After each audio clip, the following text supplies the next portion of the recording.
మీరు డైరెక్టర్లు మీరు కన్విక్షన్తో ఉండాలి, సార్ కానీ మీ మీదకి వచ్చింది చెప్పండి. చిన్న చిన్న సున్నితమైన ఒకటి చిన్న లేయర్ ఉండిపోయింది సార్. అది కొంతమందికి అర్థం అవుతుంది, కొంతమందికి అర్థం కావట్లే. ఏంటది? నేను అంటున్నది ఒక చిన్న థ్రెడ్ ఉంది. అదేంటంటే గట్టిగా లాగితే తెగిపోతుంది. ఇప్పుడు నా పరిస్థితి అలాగే ఉంది. నేను చెప్పింది నేనేమన్నాను అని అంటే, సినిమాకి వస్తే కదా ఏదైనా టాక్ బయటికి వెళ్తుంది అనేది నా ఇంటెన్షన్. నేనేమి హౌస్ఫుల్ అయిపోయి థియేటర్కి వచ్చి మీరు తండోపాతండాలుగా వచ్చి చూసి అసలు నేను అలా అనలే. నేను యాక్చువల్లీ ఒక 10 మంది ఉన్నారు, డెబ్షీట్ పడకుండా ఇంకొక 2 ఉన్నారు అనుకోండి సార్, లేదా 8 మంది ఉన్నారు, డెబ్షీట్ పడకుండా ఇంకొక 2 ఉన్నారు అంటే 10 మందికి షో క్యాన్సిల్ అవ్వదు. షో క్యాన్సిల్ అవ్వకపోతే టాక్ వెళ్తుంది బయటికి అనేది నా మెయిన్ ఇంటెన్షన్. యాక్చువల్లీ 180 థియేటర్లకి ఆల్మోస్ట్ ఫస్ట్ డే 90 థియేటర్లు డెబ్షీట్ సార్. ఇంకా సార్ మొత్తం 180 ఇంటూ 10 వేసుకోండి ఎగ్జాంపుల్, ఎంత అవుతుంది సార్? 180 ఇంటూ 10, 10 వందలు 1000, 1880, 1800 మంది. 1800 మంది వస్తే టాక్ వెళ్తుంది అనేది, లేదా 1800 ఇంటూ 20 మంది వస్తే బయటికి టాక్ వెళ్తుంది. అంటే అట్లీస్ట్ దరిద్రంగా తీసాడు, లేకపోతే ఫస్ట్ హాఫ్ బాగాలేదు, లేదా సెకండ్ హాఫ్ బాగాలేదు, ఎవరో ఒకరు మాట్లాడతారు. దానివల్ల మనకు అర్థం అవుతుంది అంటే నేను నెక్స్ట్ ఏం చేయాలి, ఏం చేయకూడదు, నేను ఇక్కడ తప్పు ఏం చేశాను, ఇవన్నీ నాకు నేర్పిస్తుంది సార్. అంటే ఏదైనా పాఠం నేర్పియాలి. అంతేలే. నాకు ఆ పాఠం గొంతు వినపడలే. అసలు ఎందుకు సినిమా తీసానా నాకు క్వశ్చన్ వచ్చేసింది ఆదివారం సాయంత్రం. శుక్రవారం వెయిట్ చేసే, సార్ వినాయక చవితి కదా, మనం కూడా అంత మూర్ఖంగా చూడకూడదు అని థియేటర్లో తొంగి చూసేవాడిని. లేరు అంటే వినాయక చవితి, మళ్ళీ వర్షాలు కదా, ఇలా అన్ని కారణాలు. మళ్ళీ ఆదివారం రోజు కూడా సాయంత్రం వెళ్ళి 8 టికెట్లు బుక్ చేసుకున్నారు. అబ్బాయి ఎవరో వచ్చారని ఆయన, ఇది అండ్ డెబ్షీట్ పడిపోతే ఆ 8 మంది చూడరని చెప్పేసి ఇమీడియట్గా 2 టికెట్లు బుక్ చేసి మరి నేను వెళ్తే షో చేశారు. అదే నేనేమంటానంటే అది లాస్ట్ మినిట్ సార్. ఇంకా సరే సండే అయిపోతే డెడ్ సార్ సినిమా. అవును, ఇంకేముంటుంది సార్? ఏముండదు.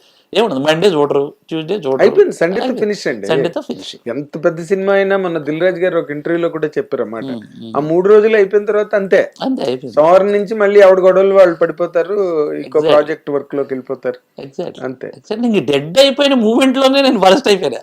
అంటే అది నా వల్ల, అంటే ఇంత చేసి కూడా మినిమం రికగ్నైజ్ ఉంటది కదా, అది రాలేదన్న ఒక చిన్న బాధ. ఆ బాధ అండ్ చిన్న ఫ్యామిలీ ఎమోషన్, ఈ 2 కనెక్ట్ అయిపోయి ఈ ఏజ్ లో కూడా అంత, అది మీరు అన్నట్టు కొంచెం సున్నితమైన మనస్తత్వం. కళాకారులు కదా వచ్చిన ప్రాబ్లమ్. వ్యాపారస్తులు అయితే దీన్ని ఎలా డీల్ చేయాలి, ఏ ఓటీటీకి ఇవ్వాలి, ఓటీటీ వైపు నుంచి ఏమైనా మీకు సపోర్ట్? ఓటీటీ మంచి సపోర్ట్ సార్. ఓటీటీలో మంచి వస్తుంది అనేది అందరూ నమ్మకం ఉంది యాక్చువల్లీ ప్రస్తుతం. ఈ ఇన్సిడెంట్ తర్వాత నేనేదో ఎమోషనల్ అయిపోయాను, కానీ అందరూ బాధపడ్డారు. ఆల్మోస్ట్ 90% బాధపడ్డారు.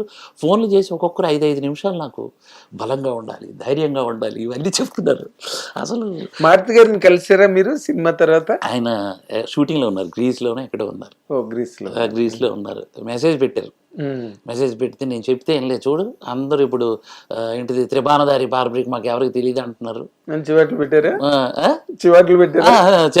పెట్టారు. నువ్వు అప్పుడు వినలేదు మోహన్. ఆయన చాలా హంబుల్ అండ్ అతని దగ్గర చాలా నేర్చుకోవాలి సార్. అయ్యో, అతను ఎక్కడి నుంచి, ఎంత చిన్న స్థాయి నుంచి వచ్చాడు మీలాగే.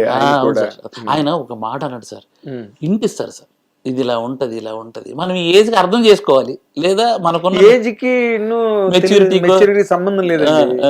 ఇప్పుడు కొంతమంది క్యాచ్ చేయగలుగుతారు, మీరు కొంచెం ఇమోషనల్ పర్సన్ లాగా ఉన్నారు, నమ్మిన దాని వెనకట్లు వెళ్ళిపోయారు. అంటే నేను వెళ్ళడానికి కూడా రీజన్స్ ఉన్నాయి సార్. మేము యాక్చువల్లీ ప్రొడక్షన్ హౌస్ లో అందరం నిర్ణయం ఒక దాటి మీద ఉండేవాళ్ళం.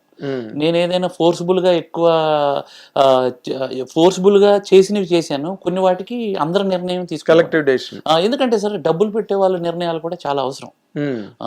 ఎంతసేపు విజయపాల్ రెడ్డి గారు కూడా ఆలోచించలేదా మన మారుతి గారు వద్దన్న తర్వాత? ఆయన కూడా ఆలోచించలేదు. మేము అందరం ఒకటే నిర్ణయం మీద ఉన్నాం. ఒకటే నిర్ణయం ఖర్చు పెట్టారు. 1.5 year ఖర్చు పెట్టారు. అది ఎందుకంటే ఒక డైరెక్టర్గా నేను చెప్తాను, but template model, not beyond that. ఆ, ఆ. ఒక టెంప్లెట్ లాగా అంటే ఇన్నోవేటివ్ గా చేయలేదు. ఇన్నోవేటివ్ క్రియేషన్ ఏదైనా ఉంటేనే బజ్ పాపం మీ సత్యరాజ్ గారు అయితే అన్ని ప్రెస్ మీట్లకి అటెండ్ అయ్యాడు. It's all template. బట్ ఏంటంటే ఎక్కడ ఇవ్వని ఆయన ఇంటర్వ్యూలు మన సినిమాకి ఇచ్చాడు పాపం. ఇచ్చారు, ఎందుకంటే ఆయన నమ్మాడు సినిమాని. నమ్మారు.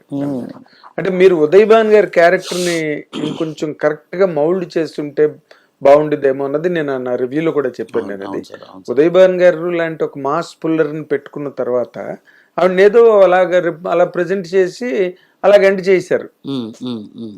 ఆవిడకి కూడా అంత ఎమోషనల్ సీక్వెన్సింగ్ అవన్నీ ఉంటే అది బాగా హెల్ప్ అయి ఉండేది సినిమా. కొంచెం ల్యాగ్ అవుతుందని 3 సీన్లు తీసేసాం సార్. చేసినవే తీసాం. ల్యాగ్ అవుతుంది, క్రిస్పీగా వెళ్ళదు మళ్ళా అనేసి తీసేసాం.